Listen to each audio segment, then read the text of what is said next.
All right, welcome everybody to our Friday night wealth creation course. I want to thank you all for joining us. We are coming to you live from Baton Rouge, Louisiana tonight. So it's great to see everybody here. I want to make sure my Instagram is up and running here too. It's great to see everybody here. And tonight I'm going to be talking about how to analyze investment deals. Okay, and so this is something that I picked up over a period of time, and it doesn't look like Instagram wants to work for me tonight. All right, I guess no Instagram tonight. This is something that I picked up over a period of time, and so it really is something that there is some complexity to it, but it's also based on simplicities, right? So it's a skill. It's something that the more you do it over time, the easier it really becomes. And so I don't want anyone going into this tonight thinking this is impossible to understand, that it's, for me or for the experts and they can just, tune out on this course, because really anyone can get this information and apply it. And my intention is for that to be the case. For want everyone to walk away tonight from this course and say, hey, I understand the basics of how to look at deals. I understand what I'm looking for. I understand why I'm looking for them. Right now, if you're just tuning in tonight for the first time, again, my name is Jerry. I'm the owner and founder of a company called Wealth Dynamics. And what I do is I do a course every single week on finances. Okay. On finances. Finances are an area of my life that I'm very passionate about. It's something that I wasn't always equipped on and I didn't always know about. And so as I started to learn more about it, I became more eager to share it with others because it was so helpful for me to understand how money worked. Right. So I'm not somebody that's ever, grown up with money. I've not been, wealthy from the get go. My parents didn't have money. I didn't get loans or, inheritances or any of that type of stuff. Right. And so most of what I've learned is self-taught. And the reason why I share that is because I believe that means that, all of us can learn it. It's not just a me thing. Any one of us that wants to can start to use this information, apply this information, and start winning with it as well. Right. So what I want to talk about tonight is investing. And let me get Facebook straightened out really quick too. Okay, that should be good. What I want to talk to you guys about tonight is investing. Right now, investing, if we look at this word, literally means to clothe your capital. Right, to clothe your capital. Now, this was important for me to understand as an investor because when I first got into the investing game, I did it as a financial advisor. Right, so I've talked about how I had the licenses. I learned about stocks and bonds and mutual funds and all these different things. And so for me, I was coming at it from the standpoint of understanding really what I consider now to be retail financial products or mainstream financial products, and understanding the ins and outs of those product designs. And I thought that meant I understood investing. Okay. Now I didn't grow up with investment. So my dad, my mom, my parents, my friends, my family, they weren't people that had 401ks. They didn't have mutual funds. They didn't have stocks. We didn't own any real estate. The one house we did had got taken away from the family when I was like 8 or 9 years old. So I didn't come from a family that owned real assets. And so because of that, I didn't have a lot of familiarity with it either. So when I started thinking about investing, I didn't really have anything to base it off of. And I bring that up because I believe firmly if I had some sort of basis to go off of and look at, okay, well, maybe my dad owned rental properties, then I could look at these investments that I was starting to learn about as a financial advisor and compare them and find out the differences and the similarities and the things that are identical in order to make better decisions. I didn't have any of that. Okay. And so what I had to look at, as I started to really dive more into an investment mindset was, what is an investment in the first place so that I could establish some of those fundamentals. And then, and only then could I start to, analyze and compare and look at differences. Okay. So when I started getting in the industry, like I said, most of it was retail financial products. Now I want you to understand retail financial products, mainstream financial products, they are not natural. Okay. They're designed in a boardroom. They're not like, for example, real estate is natural. Like you can easily understand real estate because we all need a roof over our heads, right? We need somewhere to live. And if we're going to live there, we're either going to own it or we're going to rent it from someone. And it's very easy and simple to understand the cycle on how you get paid and how that works. Right. So it's not like this construct that someone came up with this idea and now we've all got to understand the idea and explain it to each other. We all get housing. right? Same thing with gold and silver, right? You buy gold and silver, it's got intrinsic value, right? And so with the value that's up on hey Lexi, can you check Facebook? Nano says it's not up. With the value that's in gold and silver, it's something that's easy for all of us to understand. Okay, a mutual fund, not that way, right? Because we didn't have those till the 1930s. And so someone invented that in a boardroom and they came up with the rules and they came up with how they wanted it to be. And they came up with it based on profitability for the company issuing and selling the mutual fund. Okay, very different than like housing, where housing, there wasn't a boardroom that said, how can we make housing more profitable for us to offer people? No. It was the guy that owns the house, sold it or rented it to the guy that needed it, right? So the purpose of the investment was to solve a need to add value versus a financial product. The purpose of it is to provide profit to the company that created it. And if that's the purpose of it, everything is going to align with that purpose, which means that some things for me as an investor might not be in my best interest. Some things might not make sense to me. Some things might be totally arbitrary just because that's what the issuer wants it to be. Okay. So as we're going into this tonight, I want you to realize, like, some of us are like I was in the very beginning, no knowledge on investing, totally new area, right? Some of us are maybe in that retail mainstream space where all we've ever done is mutual funds and the retirement plan at work. And we're looking at this stuff and we think that this is investing. Some of us are maybe more seasoned. We've done rentals, we've done real estate, we've done gold and silver. Maybe we've done some life insurance and some different private placement deals too. So there's an entire crowd in here tonight that I'm going to be addressing. It looks like Facebook is up. Do you see? Cool. So there's an entire crowd of people here that I'm going to be addressing. We're all in different spots, but the nice thing is all of the information I'm covering applies to all of us. Anybody can use this stuff. Okay. So what I'm going to do is I want to go over some of the main principles. The main point tonight is, how do I analyze a deal? How do I look at a deal? And it's actually probably good Instagram didn't work, because now I can use my investing calculator and explain some of these concepts. Okay. So how do I look at a deal? How do I analyze a deal? Again, investing means clothe your capital. And so when I'm looking at investing, there are a few main things that I'm really focused on as an investor. And so what I want to do is kind of draw out the main points. And I've covered these before, right? So if you guys are watching, you'll be able to see this on my screen. So invest equals clothe my capital. My capital is my money, right? So the funds that I have. Capital equals money. So when I'm looking at this, I'm thinking, and I'm a very common sense guy, I'm thinking clothe my capital. I'm putting clothing on my money, quite literally. And this goes back to the root or the etymology of where the word invest actually comes from, right? So when I think about clothing for myself, I think about a couple of things. I only wear clothing that I like, right? So I'm not gonna wear clothing that I don't like. I'm not gonna invest in assets that I don't like. Okay. I only wear clothing that I understand. Okay. I'm a white country boy from Alaska. So my realm of clothing that I understand is very limited, right? So I'm only going to wear clothing that I understand, but I'm only going to invest in things that I understand as well. Okay. I'm only going to wear clothing that fits me, right? I'm not going to wear clothes that are too big, too little. It's got to fit me and my body, right? Same thing with my investments.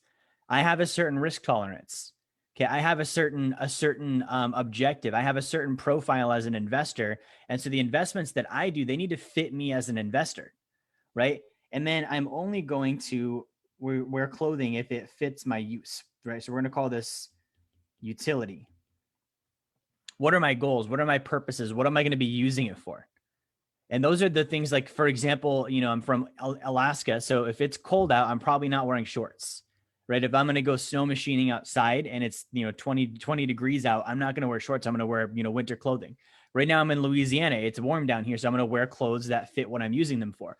Same thing with investing. Okay. So we're going to get into some technical stuff, but I want you to realize these 4 points, these trump everything. This is the foundation, because we're going to go into numbers and we're going to go into analysis, but the numbers and the analysis do not matter if I don't like the investment. If I don't understand the investment, that's the most important one. Do I actually understand it? Not do I, like I explained last week, not do I know how it works. Like I need to know the purpose of it. I can't just regurgitate back to you like the functionality of a mutual fund and say that that means I understand it. Okay. And then, you know, the fits me. Is it something that fits me as an investor? That's similar to liking, but it's a little bit different as well. There's some differences there. And then what am I using it for? Does it fit that? If those things aren't in, then the numbers don't matter. I can show you the best deal on earth. If you don't understand it, right? If you don't understand it, then that's something that's not going to help you. Okay. It might be a deal that I like. This is another one we've got to really beware of on Facebook and social media and Instagram. Influencers love talking about investments that they like. Okay, just because they like it doesn't mean I like it. Just because they understand it doesn't mean I understand it. Just because it fits them doesn't mean it fits me. Just because it fits their goals and purposes doesn't mean it fits mine. Okay, because ultimately the first thing that I'm looking for here, above and beyond everything, is this simple little equation that we talk about almost every week. PI greater than set, passive income greater than savings, expenses, and taxes. That's my goal. This is 100% what I'm focused on, right? So that's my goal. I'm using it for that. Like, check this out. If I'm looking at a deal and my goal is passive income that exceeds my savings, expenses, and taxes, well, if the deal doesn't produce passive income, it doesn't help me because my goal is passive income that exceeds my savings, expenses, and taxes. So if it can't help me get there, it doesn't matter how good of a deal it is. It doesn't matter how well I know the people. It doesn't matter anything because it doesn't actually do the thing I need it to do, which is passive income so that I can become financially free. Okay, this is why you see me, I don't do Bitcoin. I don't do stocks. I don't do bonds. I don't do a lot of the things most people do because of that main little thing there. My goal is first financial freedom. I can speculate once I'm free. When I've broken out of the financial prison that this economic system is, I can go play in Bitcoin all day long because I'm already free and there's no risk. Okay, it's like literally, I've talked about this before. It's like a jailbreak. Like if I do a jailbreak, I want to make sure that I leave the jail and never come back. I'm not speculating on it. Okay, there's a movie that we watched, me and Lexi watched a couple months back. It's called Escape from Pretoria, and it's actually based on a true story in South Africa. These two guys actually escaped from one of the highest restricted prisons in South Africa. Okay, and so you look at how much they planned ahead, how cautious they were, how many trial runs they did before they actually executed, and they ended up escaping, but they had it all planned out. Okay, and I feel like, and this is just my observation, this is not for everybody here, but I feel like a lot of us don't have that with investing. Either we don't have a plan at all, and we just do whatever people tell us to. We do what our coworkers tell us to. We do what we see people talk about on Facebook and YouTube, you know, the Robert Kiyosaki's and the people, the Dave Ramsey's in the space, right? Or we just, you know, have, you know, no investing at all. And we're just fine staying in the jail cell because we look at this topic and we're like, man, this is so overwhelming. Okay, so this is the simplicity of what investing is. Now, I want to sketch this out as well because this is going to set the tone for things. So Warren Buffett, if you look at Warren Buffett, he has a great, simple definition of investing, right? He talks about how we're going to put money out, right, in order to get more back, right? So we're going to take money, we're going to put it out in order to get more of it back over time at an acceptable rate. Okay, so when we look at this, like there's two things. We have to have money. Okay, that's the first thing. And then the second thing is we actually have to put the money out. We're getting rid of it. We're putting it into something. Okay, and then the third thing is we're getting it back.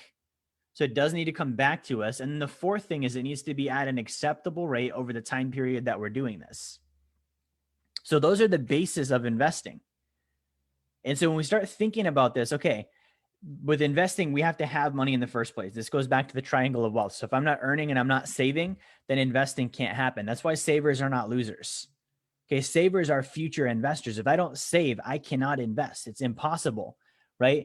And so I have to look at this and think about that. Okay, I have to have the money. I'm going to get rid of the money.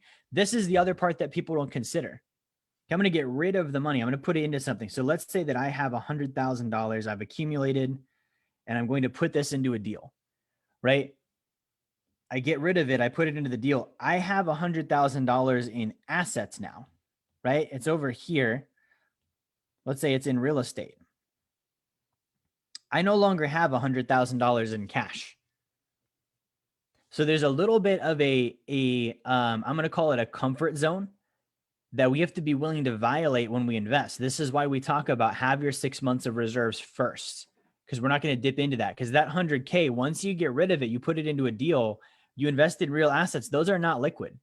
Liquid means I can get rid of them and get the money right back out. If I buy a real estate deal or I do a loan with the money, that's probably a 5 to 10 year game where I'm not going to have access to that 100 grand anymore.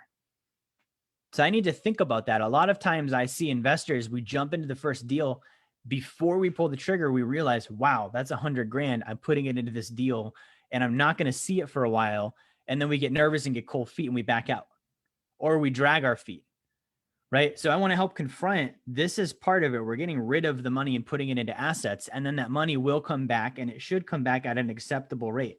Okay. Now, here's the thing that I'm going to talk to you guys about. The first thing is, there's two different types of investing. So we have what's called appreciation investing, and we have what's called income investing.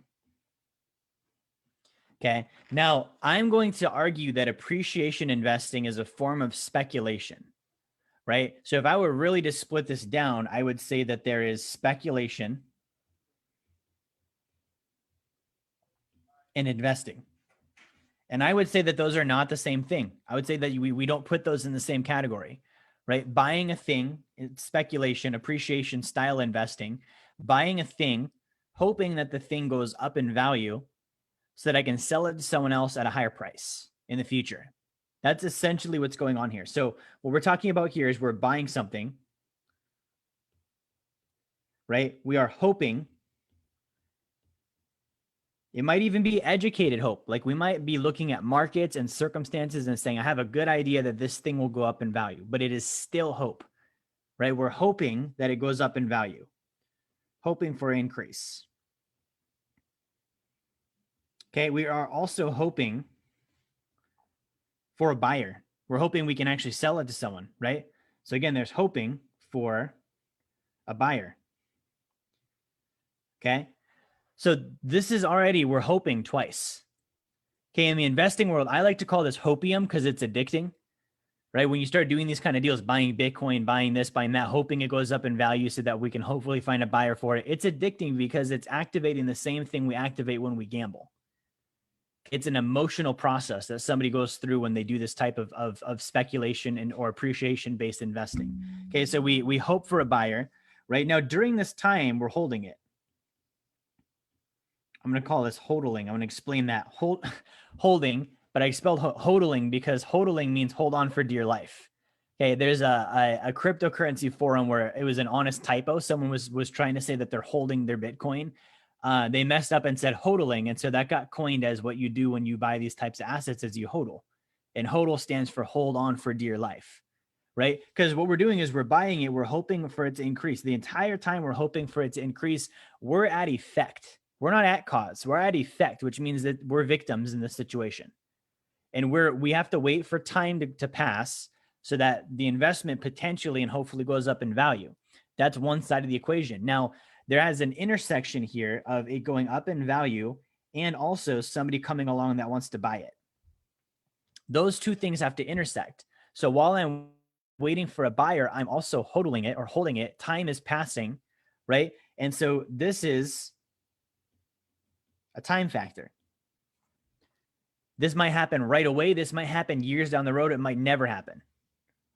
Okay. So when I'm looking at investments, I am looking at what type of investment am I seeing here? Is this an appreciation based investment or speculation, right? Or is this income investing? Now, income investing is real investing, right? We're buying something and then we are being paid income. We're being compensated to hold it, right? And the big thing we're looking here is track record on the income, right? So we'll talk about track record in a second, but we're being paid to hold the investment. So when I do a private lending deal, I don't care if it's a 10-year term because I'm getting paid every month. And I don't care what it's worth when I'm done because I got paid while I had it. If it's worth more than I put into it at the time I get rid of it, great. If it's worth less, as long as that less doesn't make me lose money, right? And I've still got the interest income that I've been earning throughout that entire term. I'm happy as an investor. Okay, so we're being paid income. And then typically we're also going to have something with intrinsic value. Intrinsic value. We're going to talk about what that means. Intrinsic value means that there's something of tangible worth inside the investment. I've given the example before of property, right? So if I have real estate, let's say there's a house on it, that has intrinsic value. There's a well there, there's a septic system. So the entire thing burns down. I still have a marketable asset that produces something, and that's intrinsic. Everyone agrees on it. I know that it's valuable, and you know that it's valuable. So there's going to be a bottom dollar because there's real intrinsic value, right? So that has to be there, the factor of intrinsic value. Okay. And so this is basically something where I'm not hoping for anything. I already know that it's going to pay me. I already know that it's worth something, and I already know that it's marketable. So it really comes down to how many of these deals can I stack up? Okay. The more that I can stack up of these types of investments, the closer I get to our magic equation here. Passive income that pays me every month. Okay. Now, the other factor that we look at here is the quadrant of value, right? So I want to see a couple of things here when I'm looking at deals. The first thing I want to see is track record. The number one way to avoid speculating is don't invest in things that don't have a track record.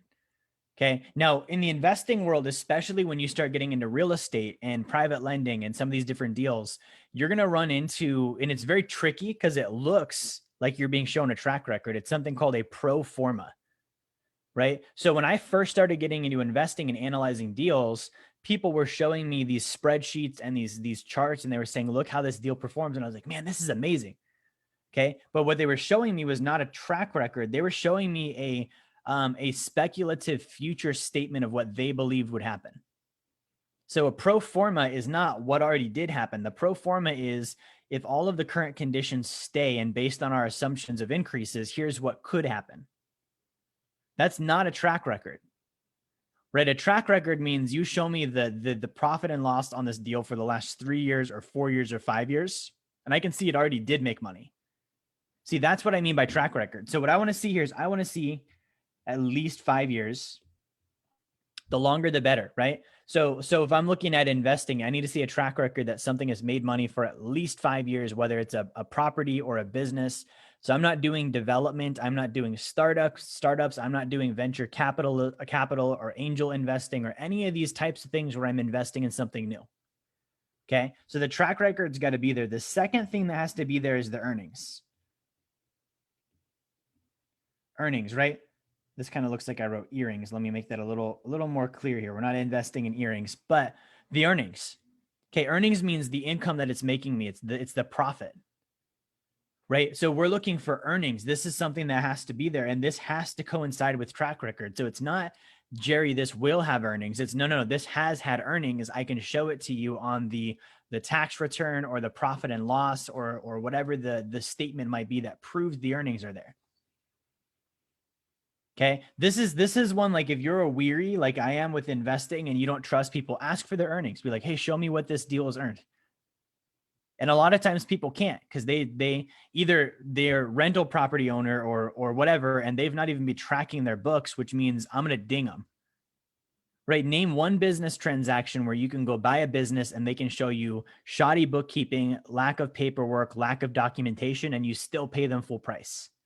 It doesn't exist, right? So this gives you some protection as an investor to say, hey, I want to see the earnings. I want to see A, that they exist, and I want to see B, that you've been running an honest show. Because I don't want to buy your thing and then inherit a bunch of liability because I didn't really keep track of the bookkeeping that I got from you. And then I found out that there's something wrong with it. And now I've got this mess. Okay. So the earnings are something. And then we again talked about the intrinsic value. Okay, we talked about this. The other one, though, is extrinsic value.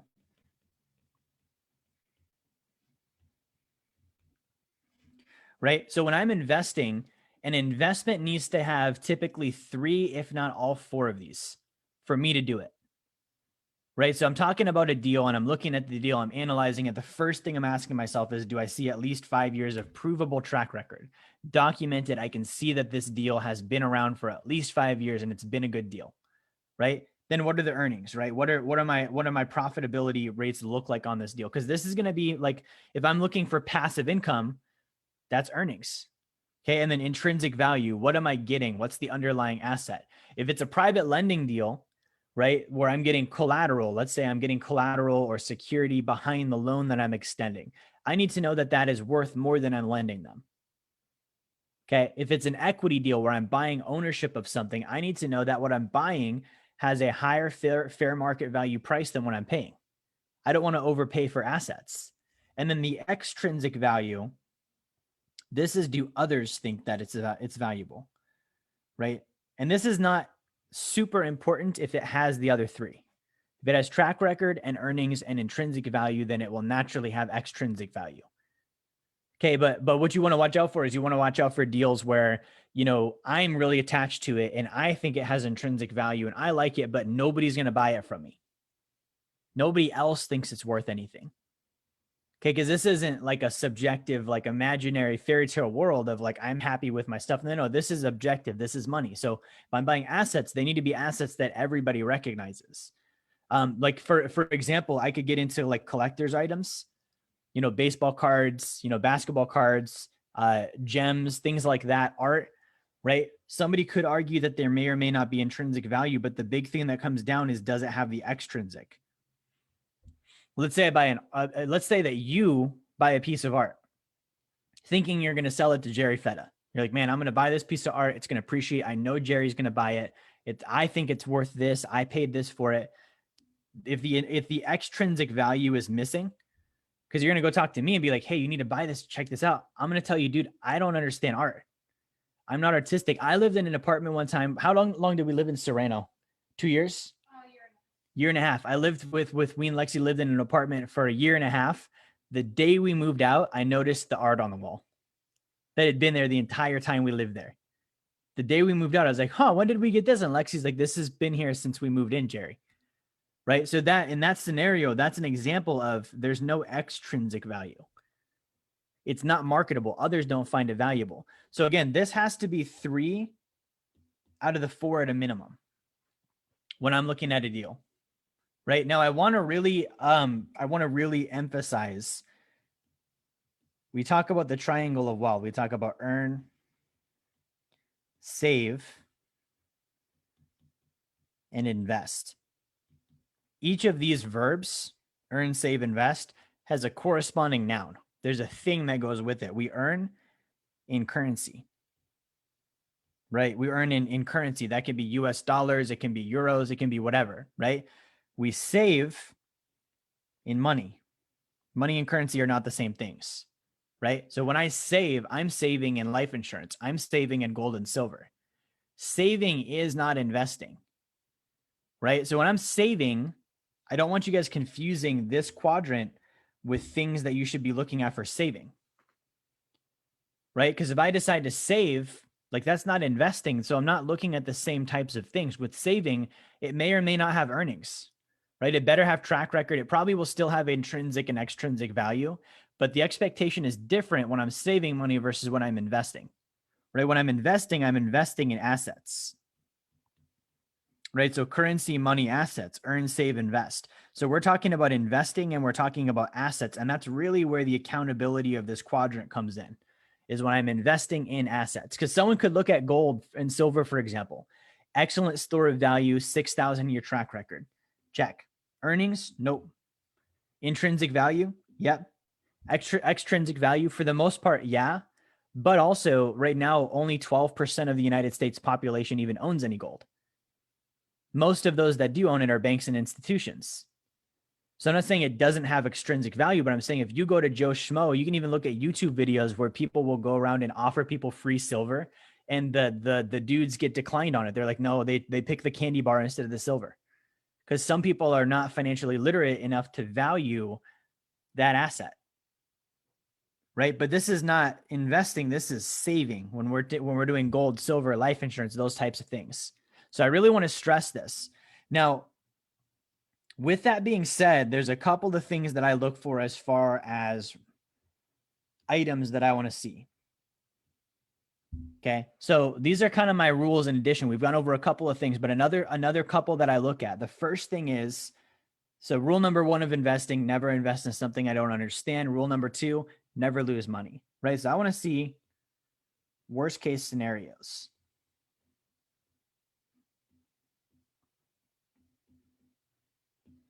Okay, whether this is a private lending deal, whether this is a real estate deal, whether this is, it doesn't matter. What is the worst case scenario? Because rule number 1, never invest in what I don't understand. So that needs to be there. But then rule number 2, never lose money. I need to see, has this investment lost money? Now, if it has, it doesn't mean I might not invest in it because that was a thing that happened maybe, circumstantially, or there might be something involved with that caused a loss. It doesn't mean it's going to happen again in the future. But I want to see that because I want to know, okay, I need to understand what happened when the money was lost so that if it happens again, I can really look and confront, is this something I'm willing to do still in a worst case scenario? Example of this, I'm into foreign currency investing. Okay, foreign currency. So for those that don't know, very simply put, every country has a currency. We have dollars, we have euros, we have yen, we have, all of these different currencies all over the globe. Banks and institutions will trade these currencies against each other because each of them have different exchange rates and different pricings based on, different economic factors. And so this type of trading can be very, very profitable. So there's a fund that I invest in, and that fund over the last 5 years, for their accredited investors, they've averaged about 50% a year in returns, 50. Phenomenal, right? So as you can imagine, that's a great investment. I like that investment. Okay. Now the thing is, in 2017, the entire fund went to zero. Okay. It was March of 2017. The entire thing went down to zero. Now, this is a worst case scenario. If I don't understand the investment, I might be like, oh crap, I'm never investing in that. It lost all of the money. Now, if I don't understand how foreign currency markets work, that might be something where I'm like, yep, not doing that deal. Okay. But little do I know, by the end of the year, they made it all back. And if you include that year in their track record, they still average a 50% return over the last 5 years. So that's an example of, okay, just because there is a worst case scenario doesn't mean I don't invest, but it means I need to understand it more. There was a movement, and whether that's downward or upward, right? That's an example of downward. When it goes up 50 or up 100, I want to understand that too.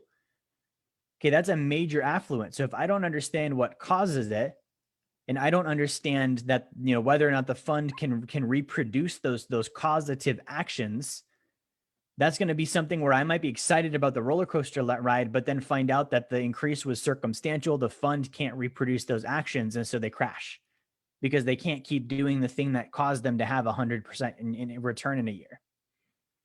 Okay. So I'm looking at worst case scenarios. I'm also looking at passive income. Now, there are a few factors that I'm looking at here. The first one is yield. Okay. Yield. What is it producing? Now, I would measure yield by taking the amount of profit that I'm making in a year.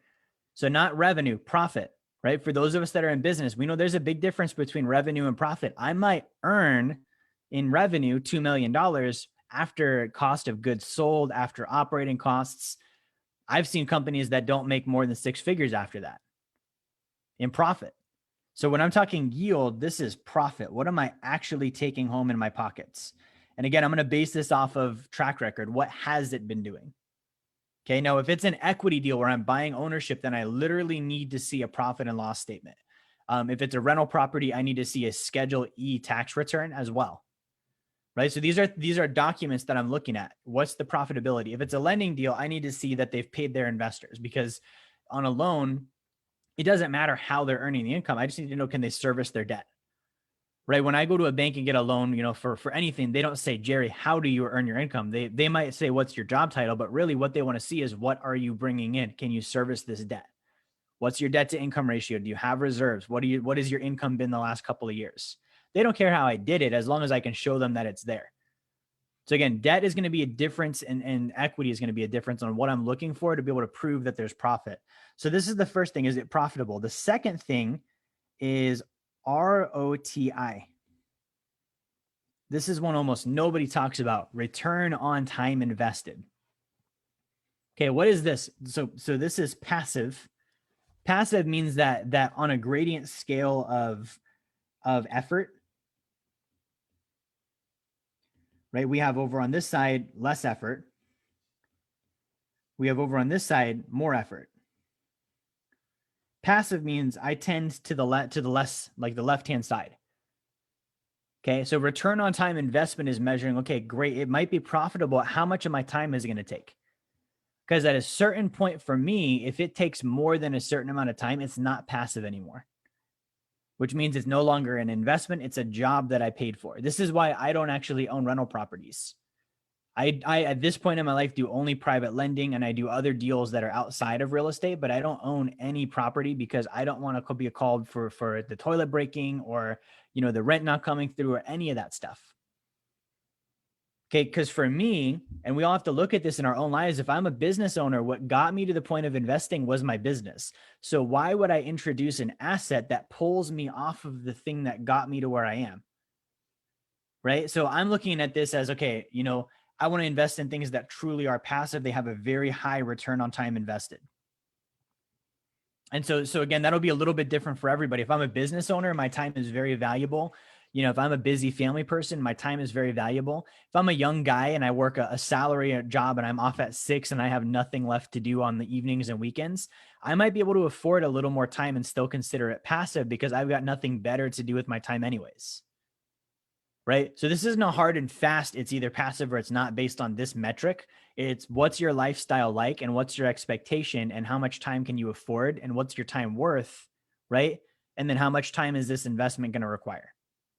Right? So these are all things I'm looking at. The other one that I'm going to be looking at on the deal is I'm going to be looking at collateral. Okay, and again, this is something we briefly hit. I want to hit it a little bit more in depth. So collateral means the asset behind the deal. If it's a loan, you know, what is it? What is the loan secured with? If I'm loaning against, let's say, a mobile home park, right? I'm going to loan, you know, 250 grand, and there's a mobile home park that money is either refinancing out of for an investor or helping acquire for an investor. What's the value of the collateral? Now, when I'm doing lending deals, my expectation is I want to see a 50 to 70% loan to value ratio. Right now, loan to value ratio, this is a term that we dive into on what am I lending them, right? And then what is the thing worth that's being involved in this deal? So if I am looking at a 50% loan to value ratio, that means what I loaned them is only half the value of the asset's worth, right? So if I loan them 250 and it's a 50% loan to value, that means that the deal itself is worth 500K. That's really good for me as an investor because that means in a worst case scenario, and worst case means that if I'm a lender, they default and I have to foreclose on the investment and I've got to go through the time and effort of doing that, I'm going to double my money still, right? Even at a 70% loan to value. So if I look at 250,000 at a 70% loan to value, that's still about 350K. Right. So the collateral tells me, like, in a worst case scenario, this goes back to kind of the intrinsic value thing. What is it that I'm going to be getting in a worst case scenario? Right. So this is also how you gauge your pricing if it's an equity deal. Right. I had a conversation with a client yesterday. He's talking about buying farmland. And so he's measuring it by the price of gold. And he realized based on the price of gold, the farmland is actually slightly cheaper than it was 15 years ago. So he can look at that and say, okay, the collateral, the value of the underlying asset is worth enough that deal makes sense. I'm paying less for it than it's worth. Right? So these are factors we're looking at. I'm also looking at tax benefits. Right? Now this is not the primary. So look at the sequence. I want to know the worst case scenario. I'm going to look at that first. I want to see passive income. I want to see the value of the collateral, and then I want to see the tax benefits if there are any. Now, these three are non-negotiable for me. I won't do the deal if these don't make sense. The fourth one, I can get my tax reduction elsewhere. So this is kind of a cherry on top, but I do want to look at it, right? Now, tax reduction, what I like about this is I can either get tax credits or I can get tax deductions. Tax credits mean that the government is literally going to reduce my taxes by a predetermined dollar amount based on my investing, right? Kind of an example of this is if you buy like electric vehicles, there's a tax credit that comes with that. So if you buy an electric vehicle right now, you can get anywhere from $5,000 to $7,000 in tax credits. Now, a tax credit is not a deduction where it reduces your income by 5 to 7 grand. It actually reduces your taxes by 5 to 7 grand. Right. So if I make 100,000 and my tax bracket's 25%, let's say, that means I'm going to pay 25 grand in taxes. But I do an electric vehicle, for example, or I do solar or oil or several of these that have tax credits. Let's say that I get a $7,000 tax credit. It's not reducing my taxable income from 100,000 down to 93. No. It's reducing my taxes from the 25,000 and subtracting 7,000 off of that. So now I only owe 18 grand in taxes. So if I can get a tax credit, that is very significant. That's something I want to look into. Now, the reason I like this is because taxes are guaranteed. So if I can reduce my taxes, that's a risk-free return. Right? Now, the other one is deductions. Deductions are a little more simple. This is literally, there's expenses that I can write off against my income. And so that might not be the same bang for my buck as a tax credit, which literally reduces my tax bill, but it does help. So I'm looking at that. And then the very final one for me, which is last, this is not even necessary for me, is appreciation. Is it going to go up in value? Okay. This is totally negotiable for me. On my private lending deals, I don't need them to go up in value. I need them to pay me every single month.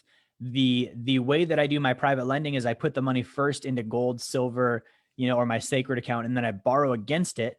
So the money is still going to appreciate in the gold and silver. So I already have the appreciation base covered. Now I can just do a really secure, really good private lending deal, have it paying me every month, and I don't need to go after appreciation. If I get it, that's great. But if I don't, I have it on the gold and silver on the life insurance anyways. So it's already taken care of. Right. So appreciation, does it go up in value? If it does, awesome. If it doesn't, no, it doesn't matter. Like I might still do the deal. Right. But I have to have these first three. This one is more important to me than appreciation, the tax reduction, because the tax reduction, if that's there, it's guaranteed. The appreciation is never guaranteed. You can never guarantee that an asset will go up in value, just like you can't guarantee if it's going to go down in value. And if you can, you don't know when it's going to happen. There's no way to predict when it's going to happen. Okay. So these are all factors that I look at too. Now, if you notice, we haven't gotten into any specifics on like looking at balance sheets or any of that yet, because for me, the numbers are the simple part. Like it's just math, right? So when I'm looking at the actual deal itself, I'm looking at all of the points that we've covered so far. Okay. All of these points. Now, the actual documents that I'm looking at, like I'll kind of go through these next. The first thing is, if it's a private placement deal, there are certain documents that they legally need to have. So they have to have something called a private placement memorandum. Okay. They have to have typically some sort of subscription agreement.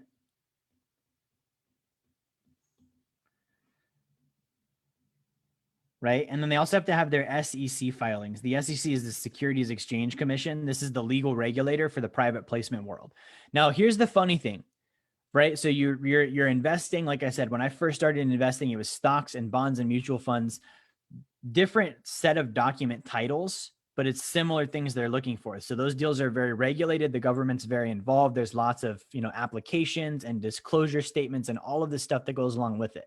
Right now, when I get into the private investing world, these are regulated, but not to the same degree because they're not open to retail investors. So the government's a little more hands off. And so what's funny is when I started getting into these types of deals, it turns out everybody has them. Everyone and their cousin has a deal. When you show up with money, everyone will tell you, I got a deal. You need to check this out. You should check that out. I've got an opportunity, because they want money, right? They want your money. They want you as an investor. Now, I've seen and experienced almost nobody is legal. In the private world, like most of the guys don't actually get their private placement memorandum. They don't actually get their security agreement, right? They don't actually get their subscription agreement. They haven't done their SEC filings. Okay. Now, this is not something where I'm saying you have to be a government rule follower. I'm saying this is like getting into an Uber with someone that doesn't have a driver's license. Okay. They might be a great driver and I might have a great ride and they might be fun to talk to and all that. I'm not worried about that. I'm worried about why can't you get a driver's license? What did you do that you don't have a driver's license? I don't care that you're breaking the rule. I want to know about what's causing you to not get one. Right. So this is like the private placement memorandum and all this stuff. This is essentially disclosures and subjecting oneself to oversight. So if a deal does not want to disclose vital information and subject themselves to some kind of oversight, that tells me everything I need to know. That's not a deal I want to be involved in. So this is the very first thing I look for. Like I'll get emails from people like, hey, check out this deal. And I reply back, great, send me your PPM, send me your subscription agreement, send me your SEC filing. I never hear from them again. That's a great filter. So look at this first, okay? Now, on this, again, you're going to go one of two ways. You're either going to go for lending, loaning money out. You're going to go for that, or you're going to go for equity, buying ownership. Okay, now part of this is which one should I be doing? When you are not accredited and not sophisticated, only do loans. Okay, and the reason why I say that is there's still a lot more earning.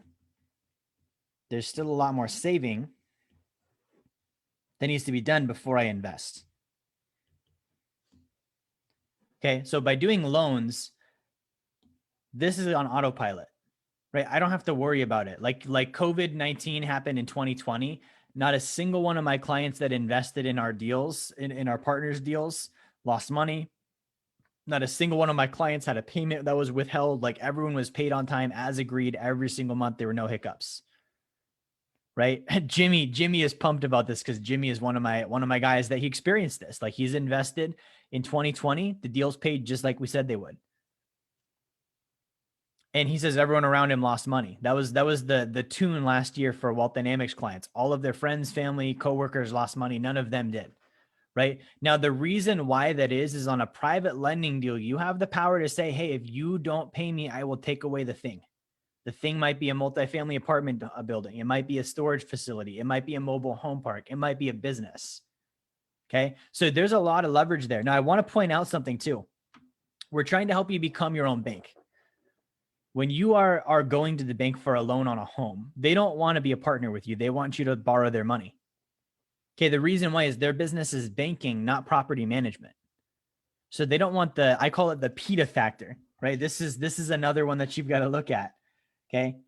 What is the PETA factor involved in the deal, right? Now, this stands for pain in the ass. Okay. How much of a PETA factor does the deal have? Private lending deals, there's no PETA factor. They pay every month. If they don't, I take away the thing in the contract that says if they don't pay and we have to foreclose, they cover all of the attorney's costs. And it's an uncontested foreclosure. Boom, right? Now, here's the other thing too. In the private placement world, if they do default, that's a black mark. Like they will never raise money again because no one in their right mind is going to invest with a fund that's defaulted. So these funds, when you're doing private lending deals, they are very, very highly incentivized to pay you on time, because if they don't, they're going to lose the asset and they're going to lose all credibility in the private investing industry, because they're going to be the fund that didn't pay their investors. So leverage that. That's why I say if you're not sophisticated, only do the lending deals. Okay, not because you're just sophisticated, but because that's going to keep you from having any sort of PETA factor, because the PETA factor pulls you off of this and it pulls you off of this and it takes all your attention, it puts it here. And again, this investing is great, but it's not what got you there. What got you there was your ability to behave in a way that helps you earn and save enough income so that you can invest. Investing is how we scale. Okay, so I want to point that out. Now, if we are doing lending deals, right? If we're doing lending deals, I'm looking at track record. Once again, we're back to track record. How long have they been around? Have they ever defaulted? Okay. So this is the first thing I want to know. If they've ever defaulted or not paid an investor, I don't do business with them. So I want to see proof of that. I need proof that you guys have paid all your investors on time. I need proof that you've never defaulted on a contract. Okay. And the beauty of it is you'll see legal and court proceedings. If they did, it's going to show up in court somewhere and you'll be able to track that because there's court records for everything. Okay. So this is the first thing. The second thing is the loan to value. Right. So I need to see a balance sheet that shows me what the assets are worth. And I need to see how much you guys have already in the fund. And I need to know what my loan to value ratio is. Okay. So that has to be there. And then I also need to see typically some form of debt to income ratio so that I know that they can afford what they're guaranteeing to me. Now here's the nice thing. I've done deals where the debt to income ratio was terrible because I kind of wanted them to default. Like I said, if my loan to value ratio is good and the asset is worth twice what I'm putting in, I might be okay with a low debt to income ratio because if they default, I double my money. Right. So this is not always something on the debt to income that is a deal breaker for me. I might want to see it. In some cases, I'm okay if it's not where it needs to because the loan to value is there. Right. And this is something that I relate to. Who's ever seen used car lots? Right. Used car lots where it seems like the same cars are always in the parking lot. This is why. They know the value of the vehicle. They'll do a subprime loan, a loan with someone that has bad credit or bad income, because they know they're going to get a down payment out of the guy.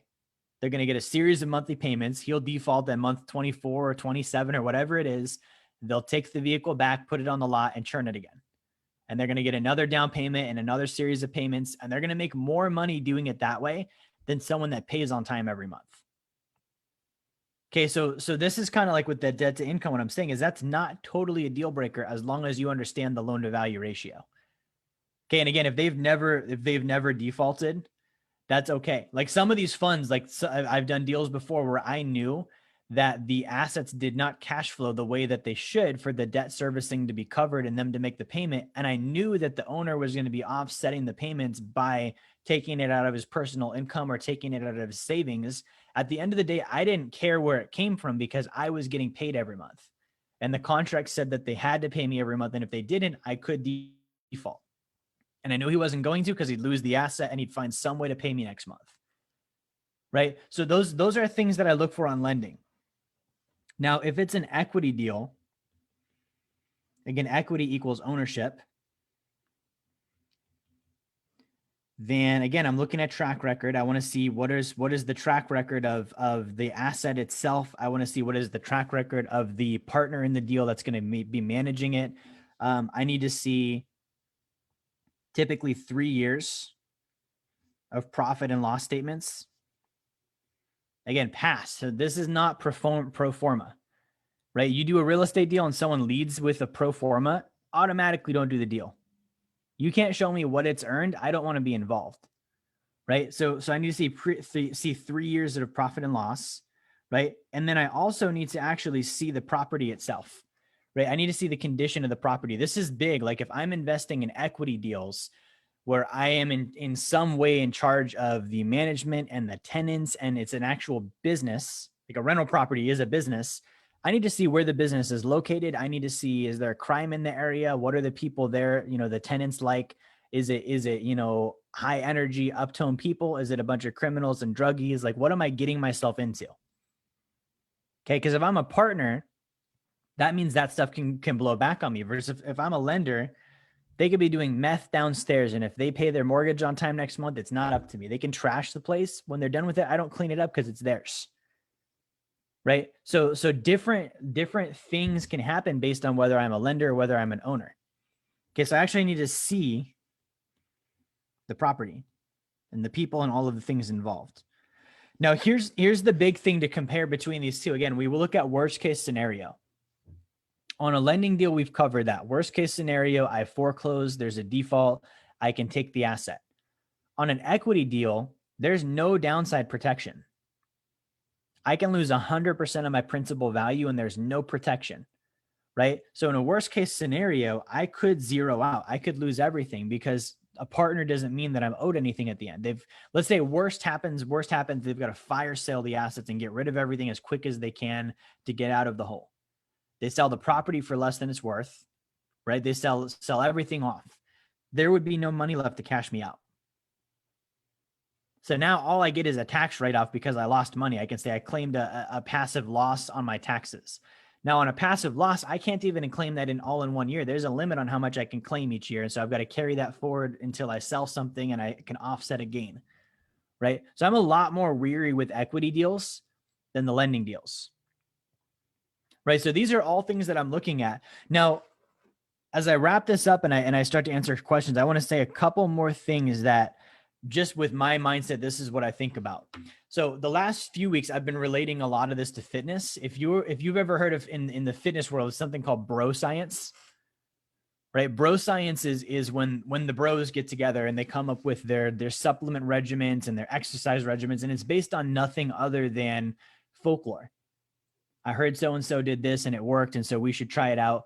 And they end up doing a bunch of weird stuff that doesn't actually help them. In some cases, it hurts them or it causes them to waste time or effort or be risked to injury. And it's bro science because it's not based on anything substantial. That exists with investing. Okay, too much of investing happens on bro science.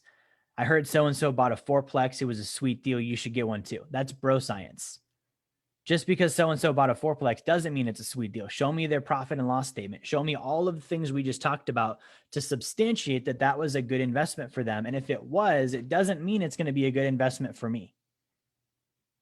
Right? The other thing that I would see in the fitness world was overweight personal trainers. This one drove me nuts. Like, you're going to teach me to get in shape and you're overweight. How is this going to work? Right? This exists in finances too. On social media, you do not know who actually has what they're offering, the means, right? In the South, they call it a big hat, no cattle, right? There's people that will talk about finances and investing and this and that. And then it turns out they've never done a deal. They don't invest. They don't have any assets. They're just really good at social media, right? That's like taking workout advice from an overweight personal trainer. They've never actually done it.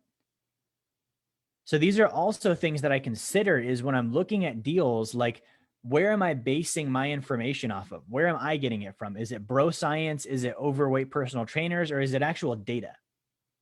No different than when I'm doing, nutrition or I'm doing workouts or any of that stuff. Like, I look at science and I look at data. Now with investing, it's not science, it's math.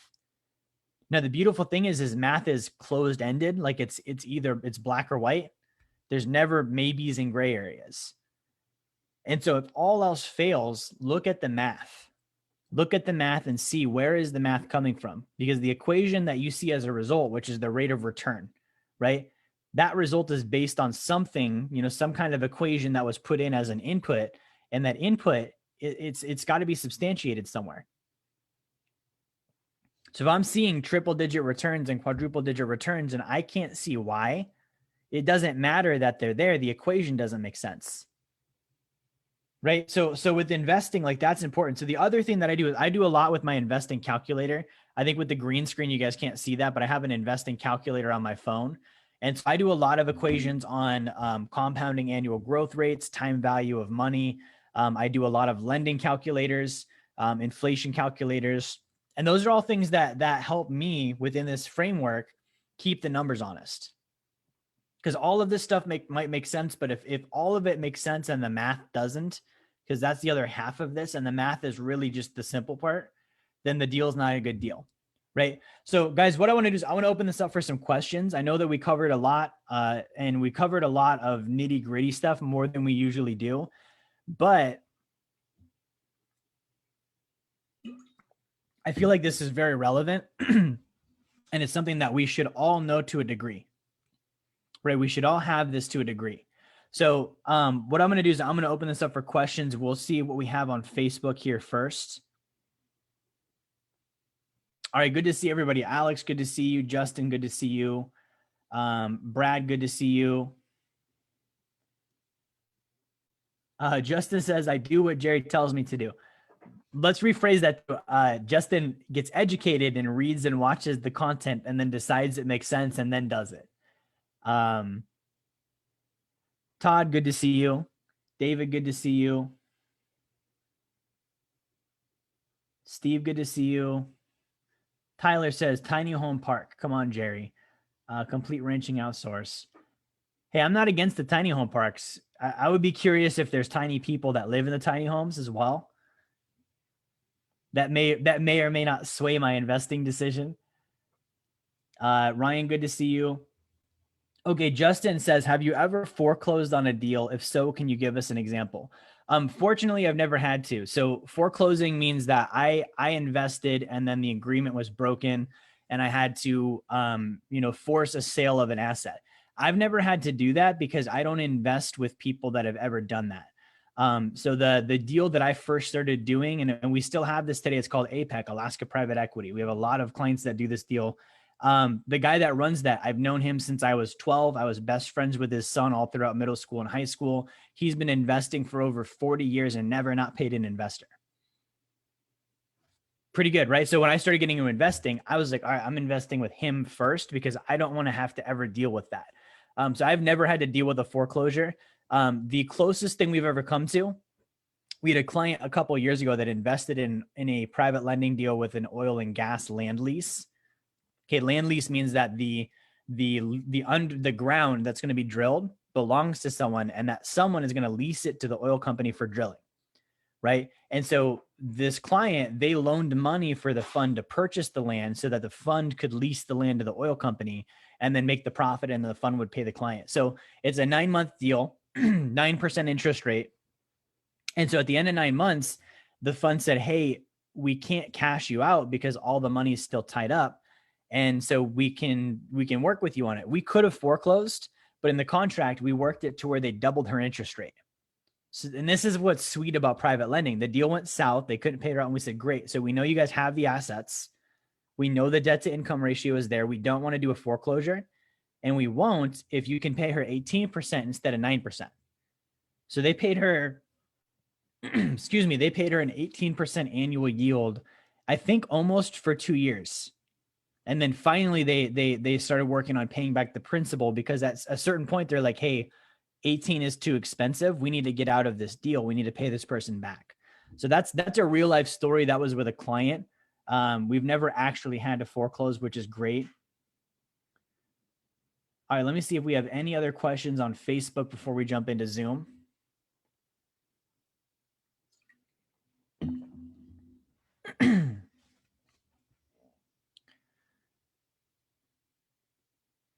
All right, that's all I see on Facebook here. All right, so let's jump into some Zoom questions. Let's do some Zoom here.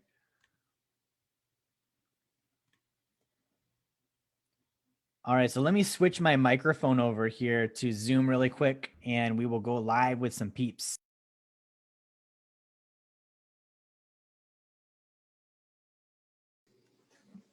All right, so you guys should be able to hear me on Zoom.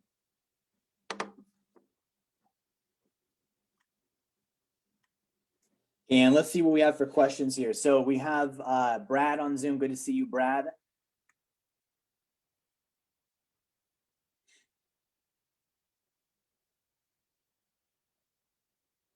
All right, so Nano has a question here. Let me bring Nano on live.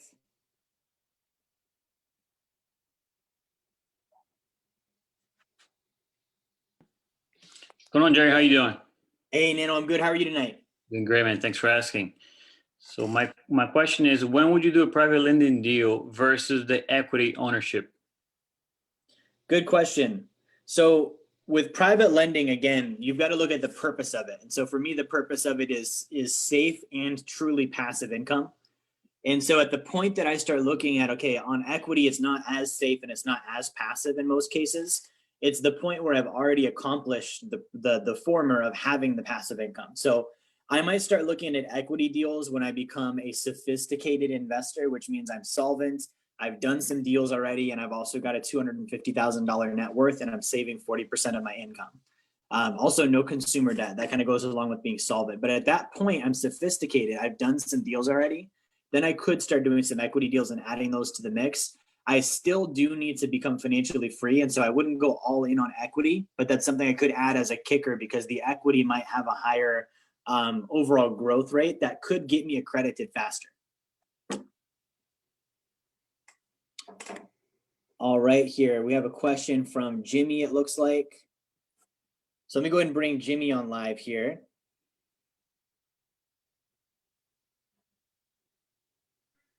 Hey, All right, we're live with Jimmy. How are you tonight, Jimmy?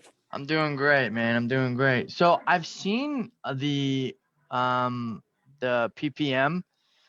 We went over that when we got the ball rolling with me. But what do you mean by subscription service essentially in the SEC? I'm not familiar with those. Yeah, good question. So those are a little bit more terminology. So the subscription agreement, it does not mean like Hulu, right? Like it's not talking about that. The subscription, you're subscribing as an investor. So there's going to be like the actual private placement memorandum, which describes the deal in general. And that's full of disclosure statements and a lot of boilerplate legal jargon. The subscription agreement is what is the specific agreement between me and the fund, right? Because regardless of the generalities, what am I actually agreeing to with the fund? So that's kind of like my contract. And then the SEC is the Securities Exchange Commission. That's the regulatory body that a private fund needs to file with and tell them, hey, we're doing a fund. Here are the details of it. The SEC will go through and they'll look for fraud and investigate people, right? So they'll look at funds that are not following the rules. And so you want to make sure that those bases are covered. The memorandum is there, all of the legal jargon, disclosures, et cetera, financial statements. That's the general. And then the specific, my actual subscription agreement with the fund as a subscriber or an investor. And then you want the SEC involved as well. Good questions. I think we've got a couple more here. I think we have a question here from Jennifer here. Let me bring her on live here.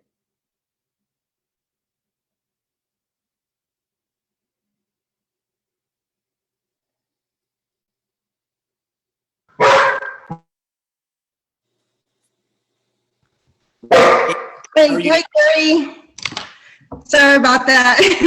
No worries. I have dogs too. I understand. The doorbell.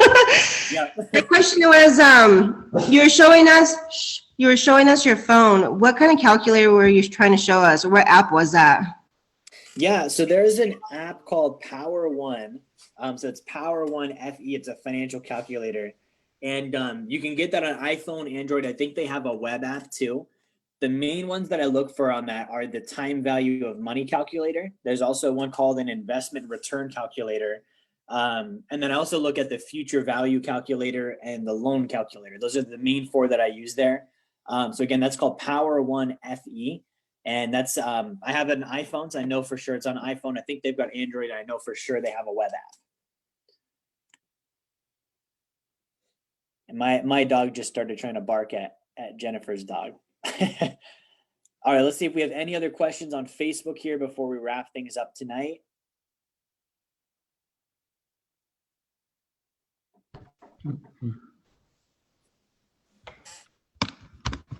All right, I think that is everything. So we'll go ahead and wrap up for tonight. Thank you guys all for watching. We'll be back next week. If you had any questions on this that you'd like to ask still, you can reach out to me directly via email. You can also reach out to Nano Aquino. And then also a lot of this is in my book, Blueprint of Financial Freedom. So if you've not got a copy of that yet, go to jerryfetta.com/B2F. That's the letter B, the number 2, the letter F. You can get a copy of that book, and that's going to walk you through a lot of the nitty gritty, the details, so you can start learning this stuff. And we will be back again next week. I think next week I'll be Eastern time, so I'm going to be 10 p.m., but it will still be the same 7 p.m. Pacific time. But thank you guys all for watching. Have a fantastic weekend, and we'll talk to you soon.